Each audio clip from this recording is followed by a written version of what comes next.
Buenos días a todas y todos los que nos acompañan el día de hoy. Bienvenidos al evento internacional Caravanserai de libros, imágenes y lecturas.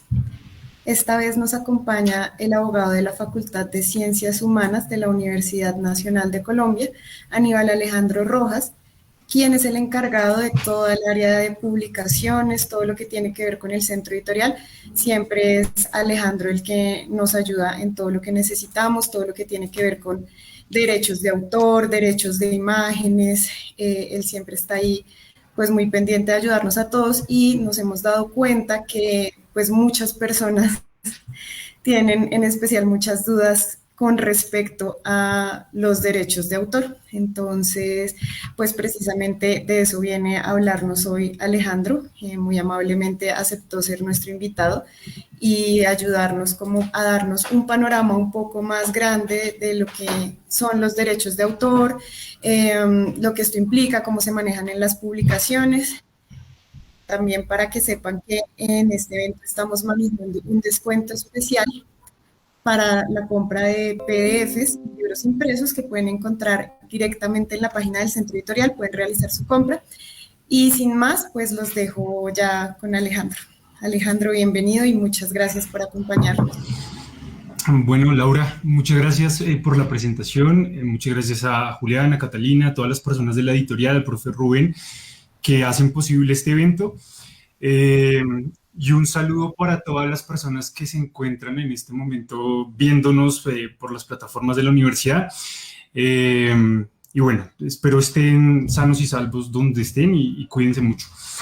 El día de hoy voy a hacerles una pequeña presentación, es sobre un poco la discusión de los derechos de autor bajo el régimen de la propiedad intelectual, mm, con más o menos cómo el derecho ha construido la forma en la que se pueden proteger los derechos de una persona a la hora de realizar una obra y cómo esa obra tiene diferentes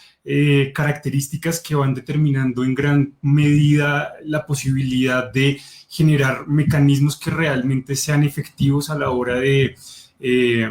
tener reconocimientos económicos, tener reconocimientos morales y cómo nosotros podemos comenzar a trabajar esas obras a partir de esa necesidad propia de, por ejemplo, el derecho de cita dentro del ámbito universitario. Entonces, a mí lo primero que me gustaría presentarles, así muy rápidamente, es algo que a mí me parece muy novedoso para que ustedes vean un poco lo difícil que es el tema de la propiedad intelectual. Pero difícil no en el sentido jurídico de decirles, oiga, esto es una complejidad muy alta para poder entender el tema, porque realmente no lo es, sino es cómo el derecho está en una constante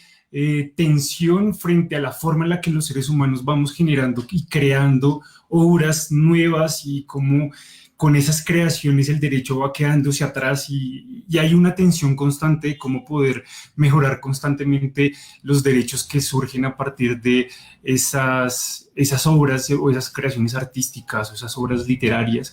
Entonces yo les voy a presentar algo muy pequeño en este momento. Esto es una página de internet. Esta es la página de Obvious Art. Obvious Art es un algoritmo, básicamente, o es una máquina, depende de ustedes cómo lo vean, y por eso quería comenzar con esta parte que es tan interesante. Esta es una colección que es hecha exclusivamente a base de inteligencia artificial. Es una máquina que va comenzando a pintar de acuerdo a todas las obras que se le presentan en un siglo determinado. Entonces, estas obras son las obras del siglo XVII de la familia Bellamy, y lo que hace la máquina es, a partir de esa interpretación de los cuadros, hacer un cuadro original, un cuadro nuevo. Es más, es tan nueva la obra que si ustedes se fijan en esta parte, la obra está firmada, que es básicamente el algoritmo bajo el cual la máquina desarrolló la obra a partir de esa interpretación que hace de las interpretaciones anteriores que ya se habían hecho, de las generaciones artísticas que se habían hecho. Inclusive, fíjense que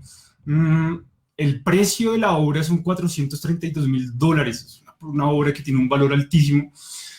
Pero lo más interesante y lo que ha sido más discutido dentro de por ejemplo, la creación de esta obra es quién es el titular y el dueño de la obra, o sea, quién tiene los derechos patrimoniales, pero además los derechos morales. La máquina puede tener derechos morales, el algoritmo, o es la máquina interpretando el algoritmo, porque puede ser que el ser humano haya creado el algoritmo y entonces el ser humano tenga el derecho sobre el algoritmo y la máquina no tenga el derecho sobre la creación, sino que el algoritmo al crear la obra es la que le genera esos derechos sobre el resultado final, pero realmente hay una posibilidad de proteger tanto al algoritmo como a la obra. Bueno, eso es gran parte de lo que va sucediendo en medio de esa transformación de cómo los seres humanos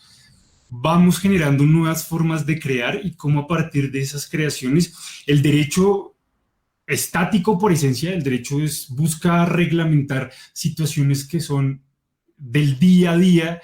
pero que no logran visualizar cómo el ser humano va teniendo esa capacidad y esa experticia de ir mejorando con el paso de los años. Entonces, este ejemplo de lo que se suele llamar el e-art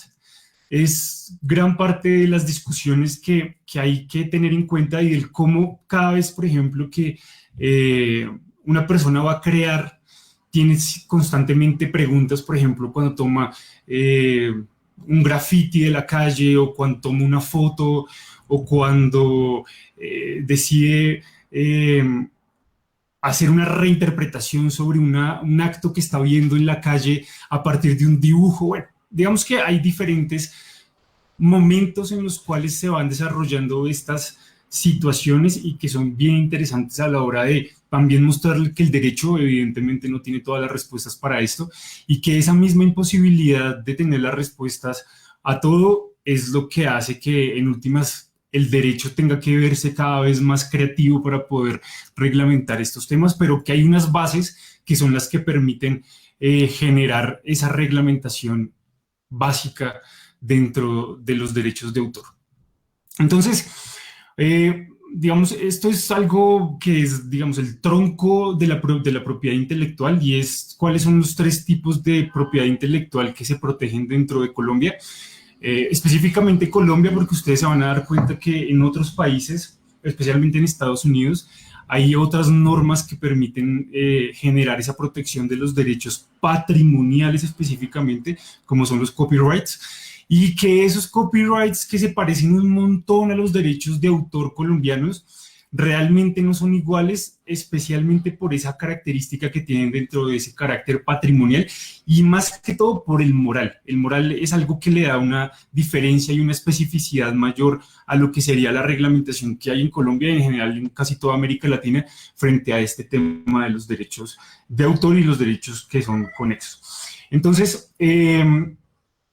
básicamente hay tres formas de proteger las creaciones de los seres humanos.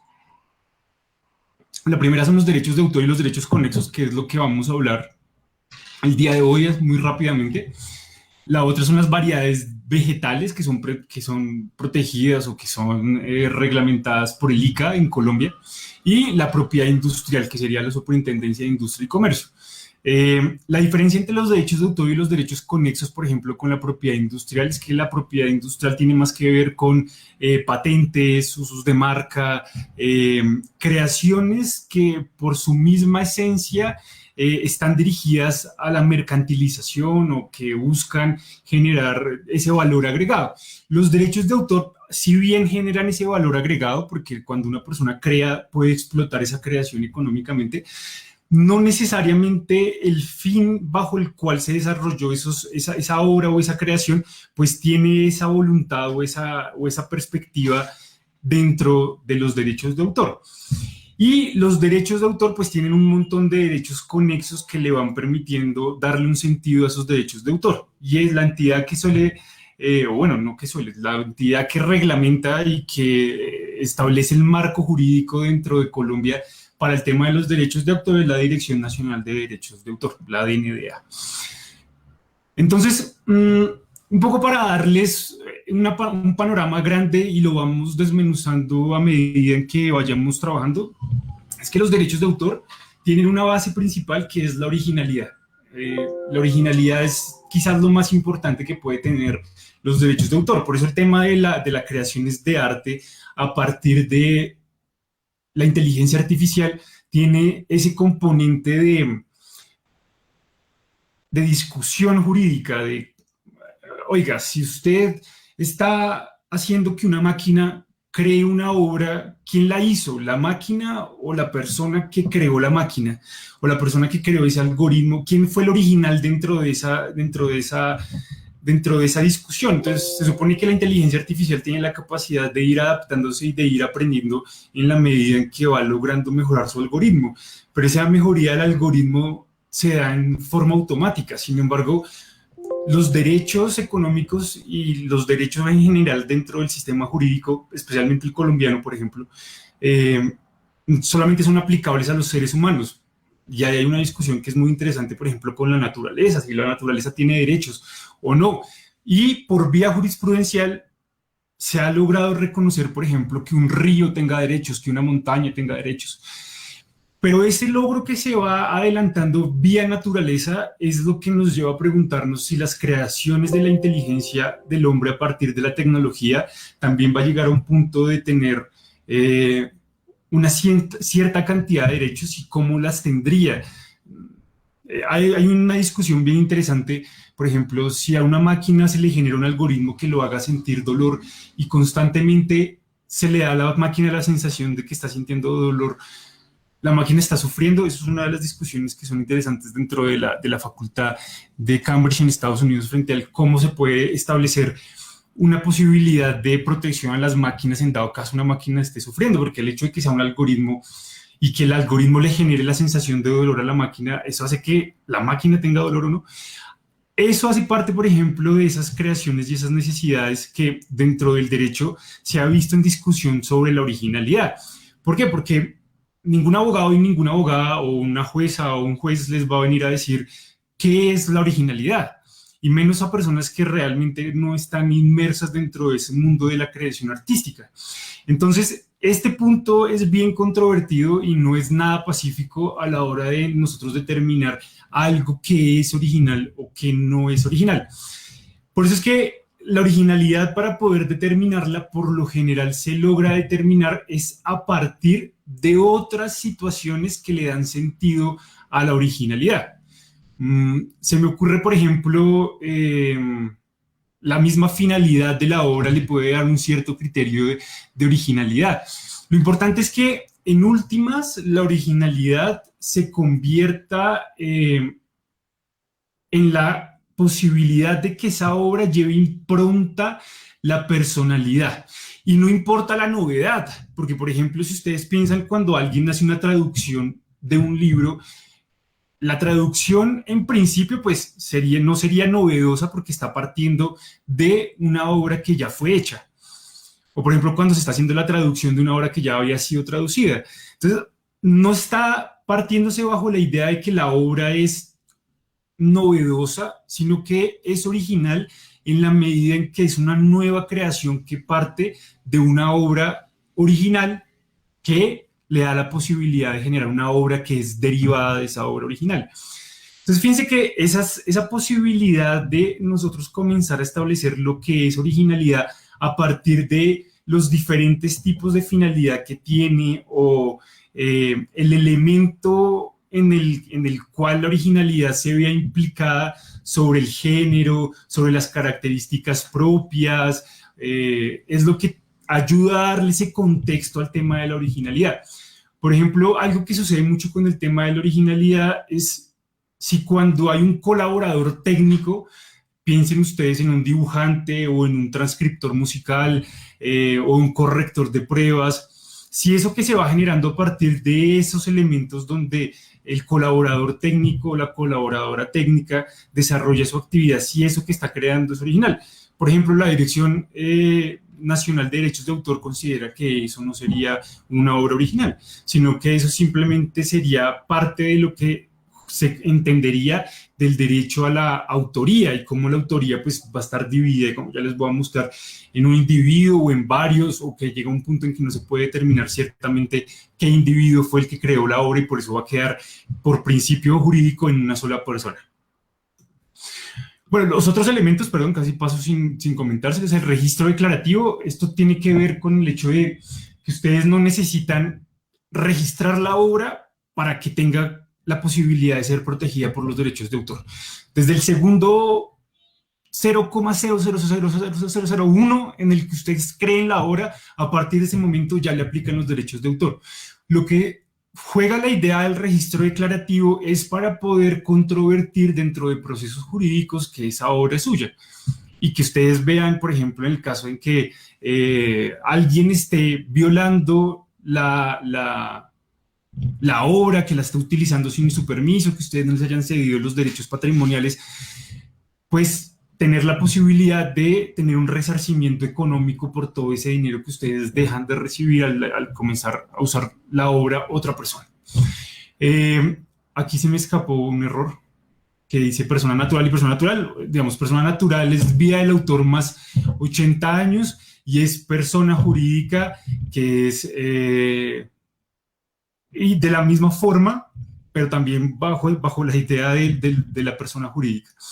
Y lo que compone, por ejemplo, los derechos de autor es los derechos morales y los derechos patrimoniales, que son básicamente los dos pilares que se van construyendo a partir de los derechos de autor para poder darle sentido a esos derechos de autor. La decisión andina 351 de 1993, que es la primera gran decisión que hay en América Latina frente al tema de los derechos de autor, le da un poco de sentido jurídico para poder establecer ese margen de protección dentro de los derechos de autor. Y es que la decisión andina del 93, como ustedes se dan cuenta, es una norma que es relativamente vieja para la forma en la cual los seres humanos van creando normas constantemente,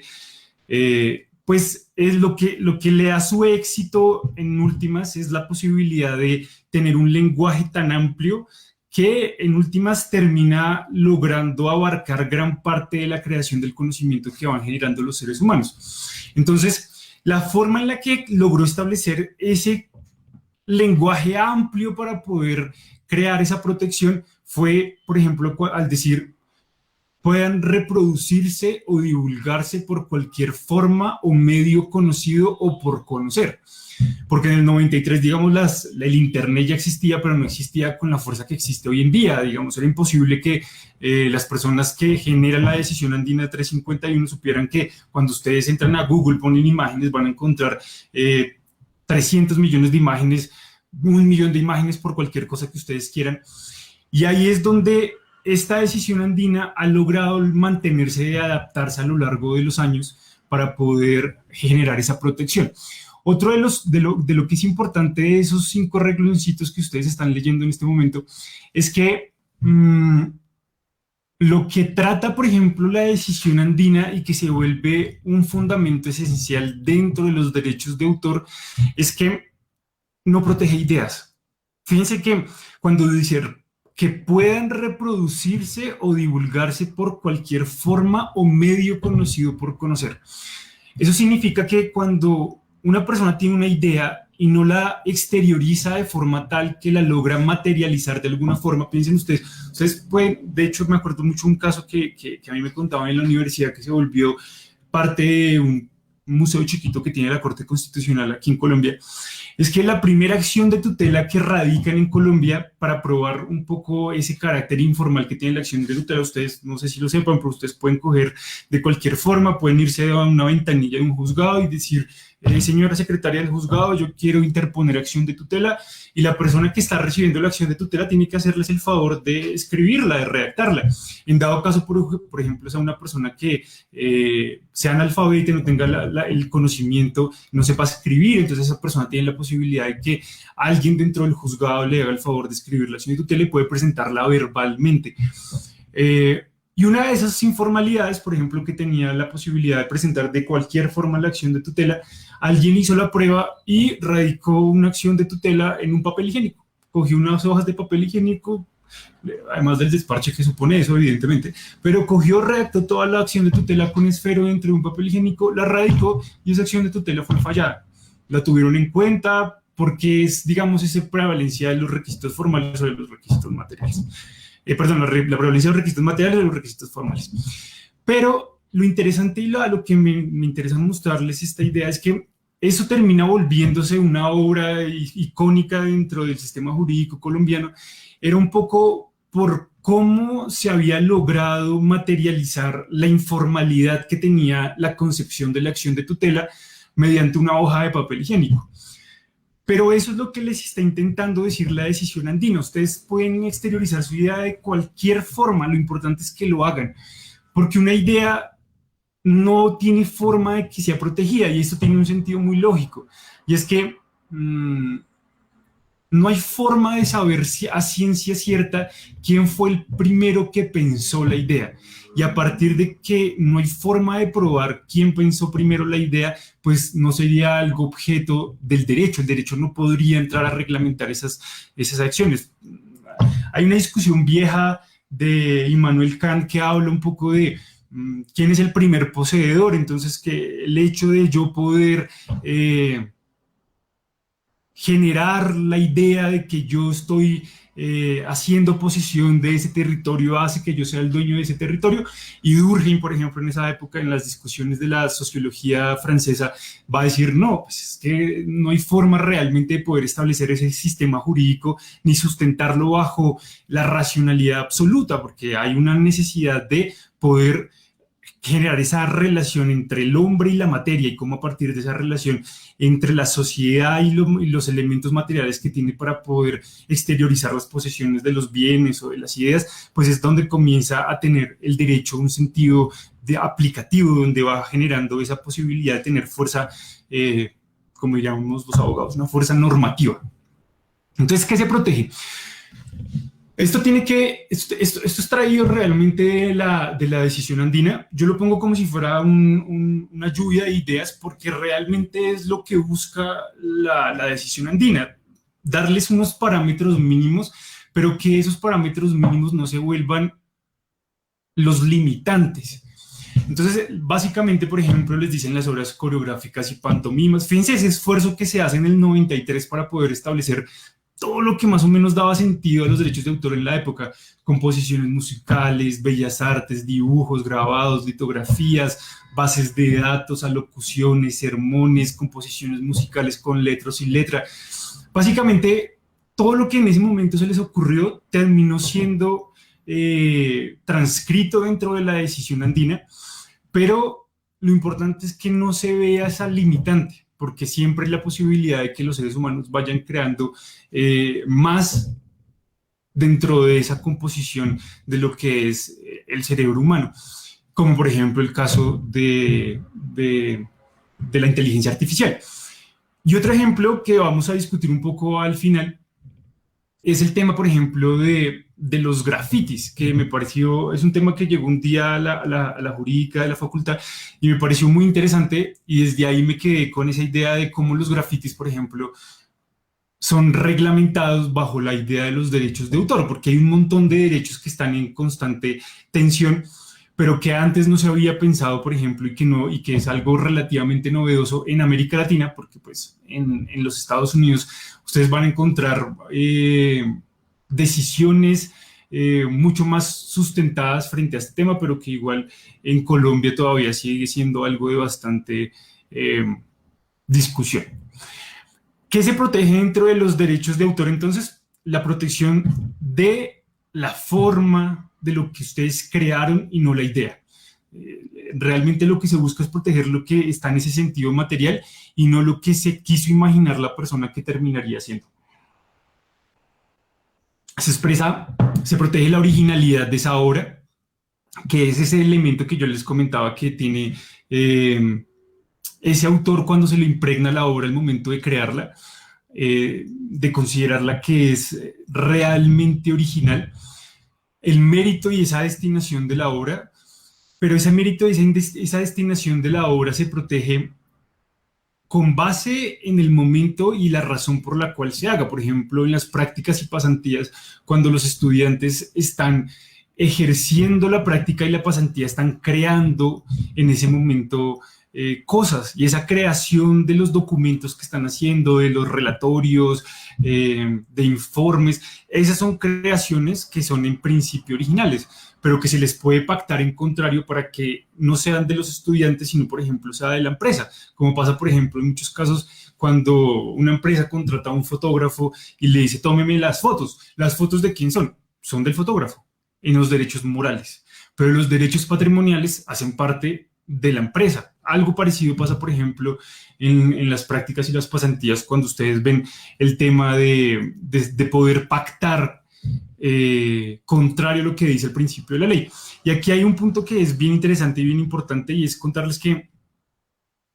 si bien hay ciertos puntos que son básicos y que ya están determinados que deben ser de esa forma y que no se pueden cambiar, por ejemplo, como los derechos morales, que ya los vamos a ver,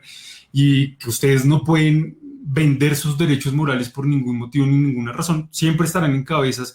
de la persona que produjo la obra.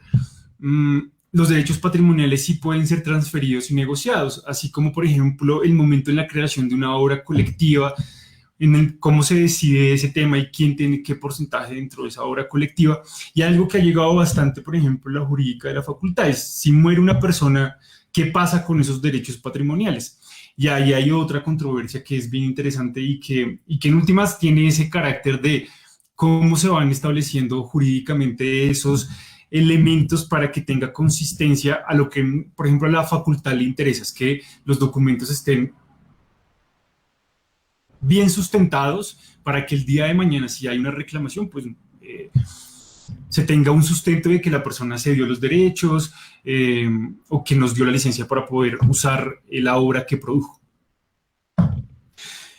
Bueno, y lo último, que es irrelevante la forma en la que se decida exteriorizarse la obra, pero aquí yo les dejo el asterisco, por ejemplo, con el tema de los grafitis, porque se van a dar cuenta que hay una tensión frente a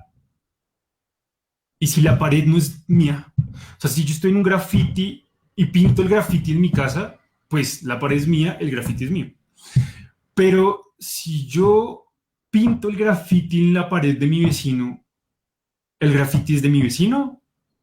o es mío? Porque el soporte material donde está el graffiti es en la pared del vecino. Y ahí hay una parte bien interesante en la medida en que si yo le pinto la pared a mi vecino, le estoy violando el derecho de propiedad indemne que debe tener mi vecino. Es decir, si yo no le gustó, él sería el dueño patrimonial, eso se volviera un graffiti muy famoso, y eso es algo que es bastante interesante dentro de esa discusión. Entonces, tipos de obra según el autor o la autora. Hay unas obras que son, pues, lo que es habitual, que son obras individuales. Hay obras que son colectivas y hay obras que son en colaboración. Realmente lo que diferencia a las obras colectivas y en colaboración es la capacidad de nosotros desagregar quiénes trabajaron qué dentro de esa obra. Por colaboración, pues en principio, por eso les digo, lo que en principio dice la norma es que toda la obra pertenece a todos por partes iguales. Si la obra fue hecha por 3 personas, pues cada uno va a tener el mismo porcentaje dentro de esa obra por colaboración. Pero si la obra es colectiva, ahí ya cambia la situación, porque como al ser colectiva se entiende que hubo una persona que editó la obra, la coordinó, y es imposible saber realmente quién puso qué parte del trabajo dentro de la construcción de esa obra. Entonces se entiende que el coordinador de la obra será el autor de la obra. Pero esto no quiere decir que al momento en el que se desarrolle la obra va a ser obligatoriamente de esa forma, porque en las colectivas, tanto en las de colaboración, se pueden alterar esos pactos. Y esos pactos lo que buscan es que los contratos que se van generando a partir de las obras por colaboración o las obras colectivas, pues quede muy claro la forma en la cual cada uno va a participar. Un ejemplo para esto es cuando la universidad y la facultad hacen convenios de investigación con diferentes universidades, pues hay una tensión, porque pues el abogado o la abogada del externado, el abogado o la abogada de los Andes, pues van a querer que la mayor parte de la obra quede a cabeza de los Andes o del externado, del Rosario, de la Javeriana, para que pueda tener la mayor cantidad de retribución económica. Y lo mismo voy a querer yo como jurídico de la Facultad de Ciencias Humanas, que la mayor parte de esa retribución quede es para la facultad, porque cada uno va protegiendo los intereses a los cuales está defendiendo. Entonces, lo que se va logrando llegar es a acuerdos en la forma en la que, qué va a hacer cada uno dentro de ese convenio, por ejemplo, cuál es ese elemento de creación que cada uno va a imponer, y a partir de eso se van estableciendo porcentajes de acuerdo a lo que se pacte.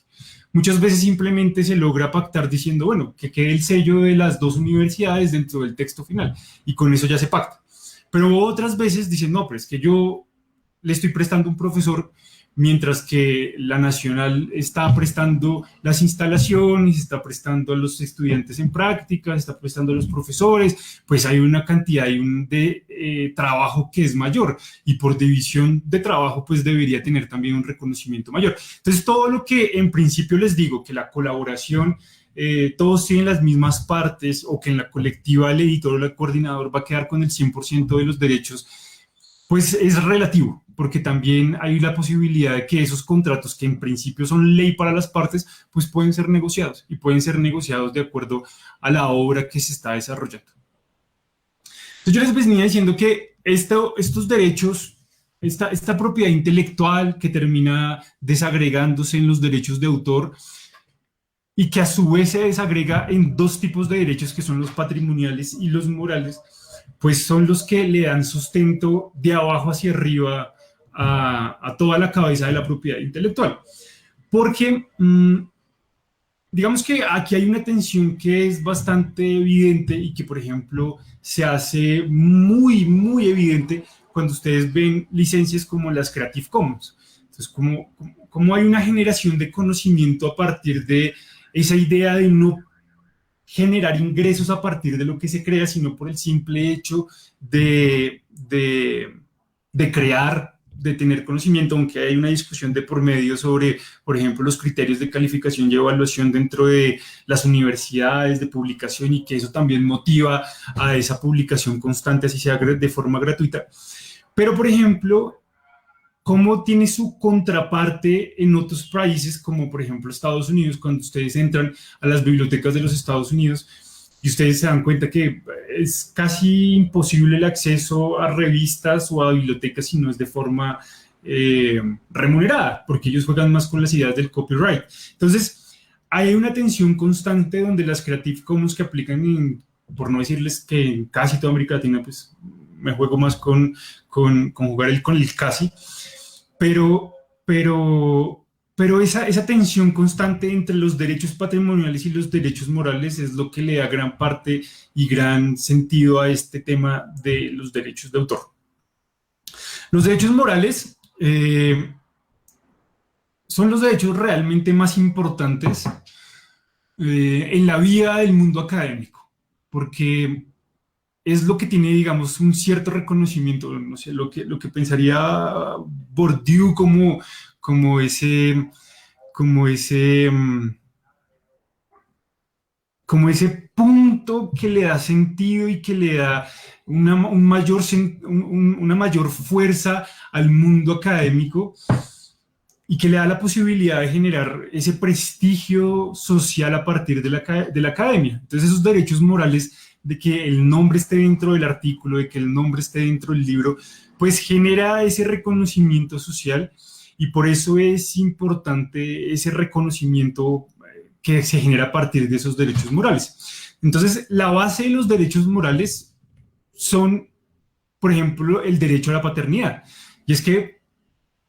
por ningún motivo el derecho a la paternidad puede ser transferido a ninguna persona. Transferido en el sentido de transacción de negocios. Los abogados hablan de esa forma, transacción o transferencia de poder darle mis derechos a otra persona. Pero también está el derecho a la integridad, el derecho a la ineditud, el derecho a la modificación, derecho al retracto. Y todos son derechos que se busca, es, por ejemplo, que el texto o la obra no sea modificada, o que si es modificada, pues tenga un límite esa modificación, o que, por ejemplo, no salgan de ellas obras derivadas, o que yo pueda también lograr que después de yo el acceso público y que yo sea el único que pueda conocer esa obra. Eso es lo que busca un poco el tema de los derechos morales, que es jugar siempre con que mi nombre no esté o no se vea perjudicado dentro de una obra que fue divulgada, y que a partir de esa obra que fue divulgada, pues yo pueda también tener un mejor nombre. Entonces, por ejemplo, el derecho de retracto. Entonces, a mí me preguntaban un día, ¿yo me puedo retractar después de haberlo publicado? Sí, pero eso no quiere decir que la universidad automáticamente va a aceptar ese retracto. O sea, evidentemente ahí va a haber una discusión sobre, bueno, si usted se retracta, yo ya lo dejo de publicar porque usted es el único que tiene la titularidad sobre los derechos morales. Pero nosotros tenemos que comenzar a hacer una negociación civil frente al cómo usted me va a indemnizar la obra, de la cual yo, por ejemplo, ya imprimí 100 ejemplares, y ahora, pues, usted no quiere que salga, bueno, usted va a tener que hacer un reconocimiento económico frente a eso que sucedió. Entonces, esos derechos morales tienen siempre, digamos, esa capacidad, y estos derechos morales son absolutos. Estos derechos morales se pueden reclamar y son los derechos que más se suele, por ejemplo, ver dentro de las discusiones de la Dirección Nacional de Derechos de Autor. Y están los derechos patrimoniales, y estos son los derechos patrimoniales que ya son más referidos al cómo yo estoy teniendo una retribución a partir de lo que yo creé. Y ahí es donde hay un montón de derechos que se derivan de esos derechos patrimoniales. Entonces, el derecho a que se reproduzca, el derecho a que se haga esa comunicación pública, el derecho a ponerlo en disposición de tal forma que cualquier persona pueda acceder a esos derechos, la forma en la que se distribuye, y la forma en que también se transforma. Yo puedo, por ejemplo, prohibir desde el momento cero en el cual yo publico la obra que no le voy a ceder a usted la posibilidad de que se hagan traducciones. Entonces uno hace la sesión, por ejemplo, de derechos, que sería el contrato por excelencia para una sesión de derechos patrimoniales, porque usted me está cediendo la posibilidad de yo tener un reconocimiento económico de esa obra que usted creó. No deja de ser suya, pero sí, a partir del momento en que usted firma la cesión, pues esa obra pasa a ser mía en el sentido patrimonial. Yo soy el que voy a ver ese beneficio. Y yo pero puedo prohibir, por ejemplo, que se hagan traducciones, y eso es viable y es arreglable dentro de esos contratos. Y cada autor, por ejemplo, va decidiendo qué le conviene más a partir de sus propias necesidades. Digamos que hay un margen grande de negociación, teniendo en cuenta pues que la universidad tiene una norma específica que ya le establece un mínimo a la posibilidad de esa negociación, y ya de ahí, de ese mínimo, pues uno ya tiene un margen de acción siempre y cuando no contraríe los principios que establecen dentro de la universidad. Hay dos tipos de contratos en los derechos de autor, o son los dos contratos que son más manejados, que son las licencias y las cesiones de derechos. Las licencias son básicamente las que se manejan por ejemplo, la Universidad Nacional de las Creative Commons, que tienen como base la posibilidad de utilizar la obra sin que usted me esté cediendo a mí los derechos patrimoniales. Mientras que las cesiones de derechos lo que buscan es que efectivamente usted me haga una transferencia de esos derechos patrimoniales para que ahora hagan parte de mi patrimonio. Entonces, por ejemplo, cuando un autor o una autora firma una licencia, es un punto bien interesante. Cuando ustedes ven una cesión de derechos, la cesión de derechos tiene que ser firmada tanto por la facultad como por la persona que está cediendo sus derechos. Y ahí hay un punto de discusión, porque esa cesión de derechos debe firmarse en la medida en que tiene que aceptar tanto quien está transfiriendo como quien recibe. Mientras que las licencias, el simple hecho de que ya se esté enviando, por ejemplo, el artículo a publicación, en lo que pasa en las revistas en su mayoría, hace que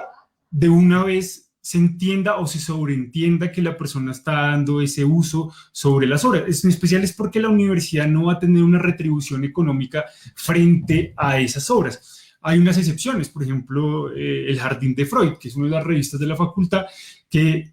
no es que tenga una retribución económica, pero sí se hace una venta de la revista. Entonces, a pesar de que no hay una retribución económica en el sentido de yo voy a beneficiarme económicamente y la universidad está teniendo ganancias a partir de eso, sí se está vendiendo y ahí se está usando gran parte de esos derechos patrimoniales y se está no lucrando, pero sí recibiendo un dinero a partir de eso. Entonces, por ejemplo, ahí hay un punto bien interesante sobre qué juega dependiendo de cada revista. Entonces, ahí es donde hay un punto que es esencial y es mostrar que en muchos casos los derechos de autor, a pesar de que uno considere que funciona la regla general, siempre hay que mirar las normas específicas, los casos específicos, porque a partir de esos casos específicos es desde donde se puede darle sentido mejor a cada una de las revistas o a cada una de las publicaciones que se vayan haciendo dentro de la facultad. Todas las obras están protegidas, como les venía diciendo, a partir del segundo 0000001, y por eso es que siempre necesitan de esa autorización previa para poder ejercer la posibilidad de divulgarla, por ejemplo, o para poder ejercer la posibilidad de distribuirla, de reproducirla, de traducirla. Siempre tiene que ser de forma previa y expresa. ¿Por qué de forma previa y expresa? Porque si lo estoy haciendo de forma posterior, yo ya violé el derecho. Si ya violé el derecho, ya hay la posibilidad de que se genere una discusión jurídica frente a si un perjuicio económico a la hora de yo haber usado de forma posterior esa obra antes de pedirle un permiso frente a esa obra. Siempre las obras tienen la posibilidad de establecer algo que se llama el derecho de cita.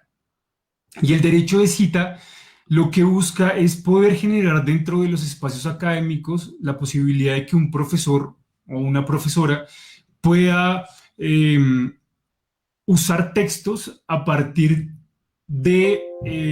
esas excepciones al derecho de autor. Entonces esto lo podríamos considerar como excepciones a ese derecho de autor básico que existe en forma general, y es que ese derecho de cita pues intenta decirle a una persona, oiga, a pesar de que usted tiene que cumplir los derechos de autor, yo le voy a dar unas posibilidades bajo las cuales usted no tiene que ir a buscar a,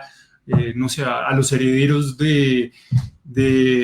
Bourdieu, o tiene que ir a buscar a Boaventura de Sousa, o tiene que ir a hablar con la profe Mara. No, sino que yo le voy a dar unas posibilidades para que usted lo use a partir de sus necesidades, siempre y cuando siempre sea dentro de ese ámbito académico. Entonces debe ser una obra publicada, porque yo no puedo usar una obra que no ha sido todavía publicada, porque entonces yo ya estaría en una discusión sobre quién creó la obra. Si yo estoy usando una obra que no ha sido publicada, yo ya estoy en una discusión de quién creó la obra, si yo o el que la creó. Se debe hacer mención a la obra y al autor, que eso es básicamente lo que se conoce como las normas APA, o en otros países, en Brasil, por ejemplo, las ABNT, las normas Chicago, las normas Harvard. Bueno, hay diferentes normas para poder mantener ese derecho de cita y columne. Bueno, esto es bien importante, se va a hacer conforme al fin perseguido. ¿Por qué? Porque, por ejemplo, en las fotos, algo que se pregunta a veces mucho, es en las fotos, cómo las fotos juegan dentro de estos temas de los derechos de autor. Y ahí depende mucho de cómo juega. Y es que si la foto se está usando, por ejemplo, para ilustrar lo que se viene diciendo en el texto, ahí hay un derecho de cita. Si yo diciendo, no, es que tal cual como lo muestra la foto que acabo de tomar dentro del cañón del Chicamocha, y ahí pone la cita, ahí se está mostrando tal vez una obra mía. Pero si yo estoy cogiendo una obra, una foto que la encontré en internet, yo no sé de quién es, si yo ilustro que es una foto que es obtenida a partir de un medio informático y que en ese medio informático yo la estoy usando simplemente para poder aclarar un tema que estoy escribiendo, pues ahí yo no necesitaría entrar a jugar con que me sean los derechos para usarla, sino yo lo estoy jugando bajo el tema del derecho de cita. Entonces ahí tiene que uno ser muy cuidadoso de cómo se cita para que a partir de eso yo pueda establecer si eso necesita que yo establezca un contrato previo, claro y expreso, o si simplemente puedo jugar con las excepciones que me dan las normas de derechos de autor. Y su extensión no se debe dar una reproducción simulada. Esto es bastante bajo la idea de... En el mundo académico, por ejemplo, en la universidad se ve mucho que hay dos tipos de plagio. Hay un plagio que es burdo, que es un plagio pues, que es literal copiar y pegar y punto. Pero hay un plagio que es inteligente. y así se suele llamar. Es un plagio inteligente en la medida en que el autor o la autora no está copiando textualmente, sino está escribiendo lo mismo con otras palabras. Y eso es lo que igual se considera un plagio, pero que es un plagio que tiene, digamos, esa dificultad de poder saber realmente si hubo plagio o no, y ahí es donde se necesita lograr establecer relaciones, por ejemplo, con lingüistas, con expertos en la materia que le puedan a uno decir si realmente aquí hay una relación frente a lo que se está diciendo y lo que ya se ha expresado, y por eso es un plagio. Y un poco para terminar, eso es un graffiti que me gusta mucho de La Nacional, que mire y no piense, sin autor o sin autora. Pero los derechos de autor y las imágenes tienen una particularidad, y es que hoy en día encontramos un montón de imágenes que están dentro de Internet. Y esas imágenes que están en Internet, por ejemplo, no todas están protegidas por los derechos de autor, solamente aquellas que sean creaciones originales. Por eso es que para que nosotros podamos saber si esa imagen es original, se requiere que haya existido ese proceso creativo, intelectual, que el ser humano hace a la hora de hacer una creación o una obra fotográfica. Por ejemplo, piensen en una fotografía de la cédula o el pasaporte. Esas son fotografías que no gozan de la protección de los derechos de autor, o la fotografía que se toma por un animal, a un animal accidentalmente. Porque estas no han sido, digamos, fotografías que han sido producto de las creaciones del ser humano. Entonces, hay ahí que, más que darles a ustedes puntos y decirles esto es así, yo les puedo más bien hacerles preguntas que les pueden ayudar a responder si esa obra es original. Por ejemplo, si esa obra que yo descargué de Internet, o por ejemplo la descargué de Google, esa obra, ¿será que yo puedo buscar dentro de Internet si está bajo una licencia de Creative Commons? ¿Será que hay posibilidad de que yo pueda obtener autorización de la fotografía si es de libre uso? Hay un montón de situaciones que es difícil encontrar, pero que siempre se debe tener un poco esa idea de salvaguardar lo que se busca, para que a partir de esa salvaguarda de yo ser precavido, ser precavida a la hora de saber si esas fotografías están protegidas, si son de libre uso, si yo veo mencionar de quién son, pues nosotros también podamos tener una claridad dentro de la facultad y después hacia adelante no tengamos problemas. Y yo simplemente quería terminar mostrándoles esta fotico, que es de un caso famoso en los Estados Unidos, que es sobre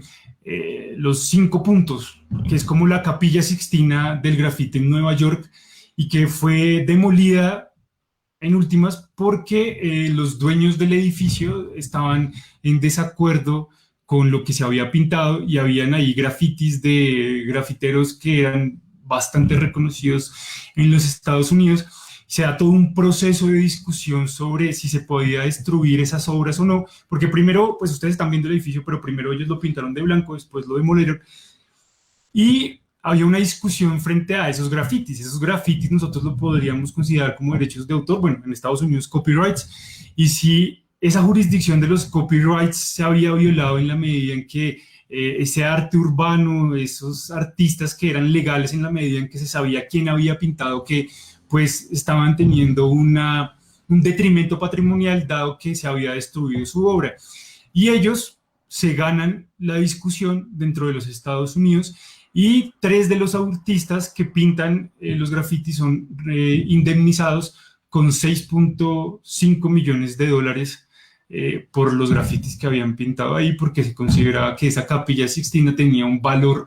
económico alto dentro de los derechos patrimoniales de las personas que habían pintado, porque evocaba gran parte de los sentidos y los mensajes que estaban llevando, y cómo eso había generado una masificación de esos grafitis, pues había generado ese detrimento patrimonial, porque había sido destruida la obra sin la posibilidad de reconocer, digamos, una forma de pactar. ¿Por qué? Porque la pared no era de ellos. O sea, ahí hay una discusión, por eso es que es tan interesante ese tema, de si la pared, pero aquí sobra decirles que pues la forma civil del derecho en Estados Unidos es totalmente diferente a la forma civil del derecho en Colombia, y por eso puede ser que a pesar de que allá sí se proteja de esa forma, aquí el tema de si yo le pinto la pared a mi vecino, pues está más en discusión si realmente el dueño del grafiti es mi vecino, soy yo, o simplemente yo quedo con la paternidad de la obra y mi vecino es el que queda con los patrimoniales, pero que no deja de ser algo muy interesante, así como lo que yo les contaba de la inteligencia artificial. Y era eso. Entonces, sepan que la oficina jurídica de la facultad está siempre dispuesta a apoyar, a responder sus preguntas, a atender sus consultas siempre que se necesite. Y bueno, estamos a su disposición.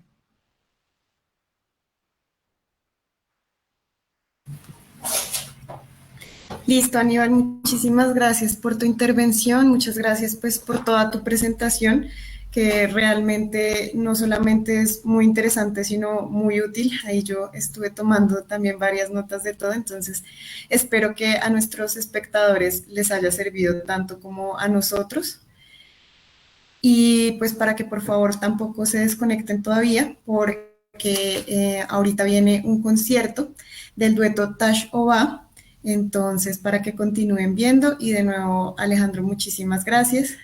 y nos veremos en una próxima ocasión. Que estén muy bien todos y todas, hasta luego.